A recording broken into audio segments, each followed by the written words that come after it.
Consider the night as it falls across our city. What does it hold? For many, it is a time with friends, family, and loved ones. Yet for others, nightfall holds a very different meaning. When I was 16, I had gotten expelled. I ran away. I just ran out of money and I was up here on my own. Living in the car, not knowing where the next meal is going to come from. You see what I'm wearing, this is all I've got. I just felt like, I had nobody. I tried killing myself. I tried cutting, overdose. For hundreds of youth living on the streets of our city, every night is a time of loneliness, uncertainty, and danger. These are the invisible ones, hidden each night under bridges, in abandoned buildings, parks, and automobiles. They are largely unseen, forgotten, and all too often without hope. There are hundreds and hundreds of kids out on the streets who are couch surfing, who are moving from one place to the next, just trying to survive while they find a pillow to sleep on at night. Horrific things have happened to them while they've been homeless and have been treated so poorly because they were homeless. Rape, beatings, addiction, prostitution. There is a group that is making a difference for many of the homeless youth of our community. Outreach, an organization dedicated to helping homeless young people reach a safer, more stable life.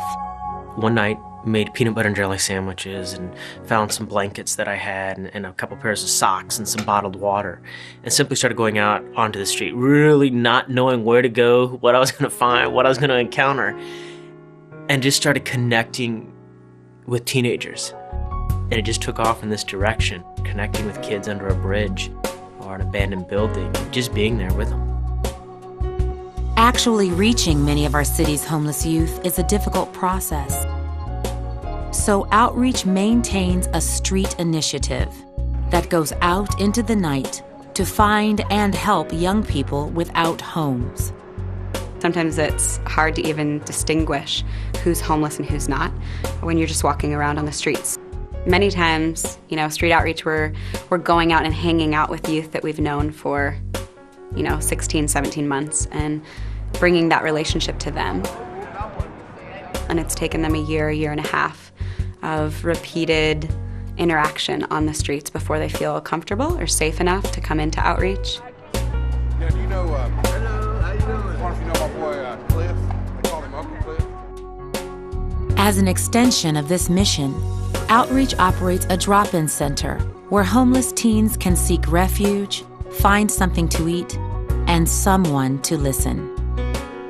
The drop-in center provides an opportunity for food, clothing, basic first aid, a home-cooked meal, do some laundry, a place to hang out.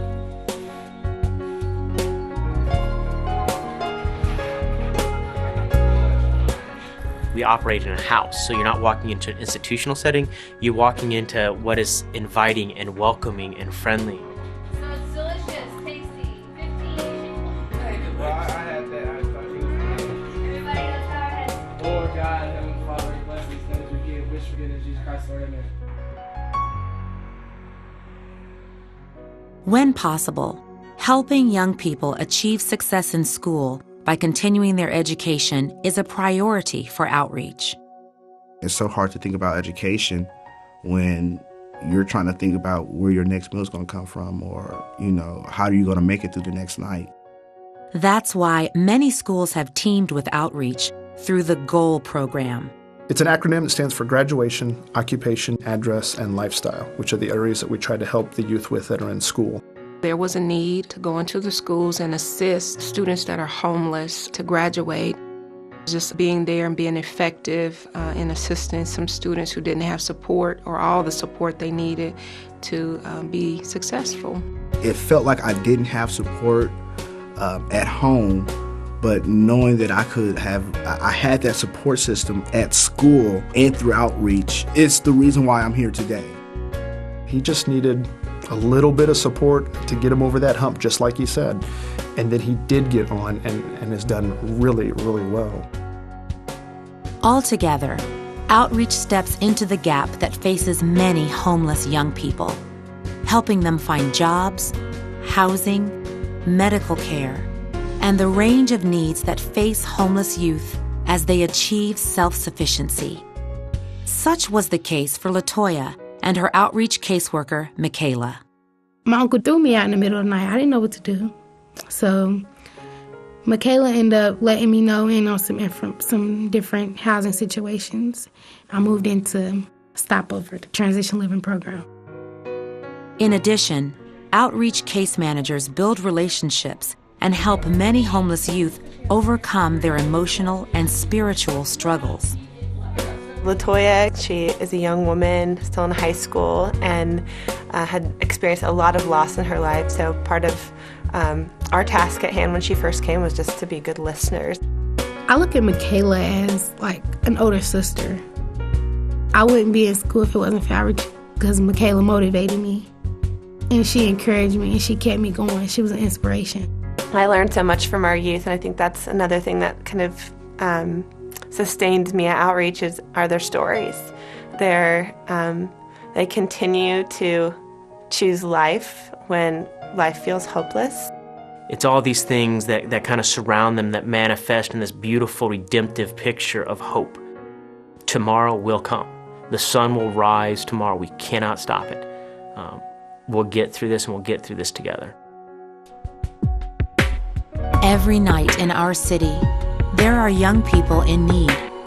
And every night, outreach is ready to help, providing hope for the homeless, peace for the threatened, and helping young people reach their true potential. I currently have a job through outreach.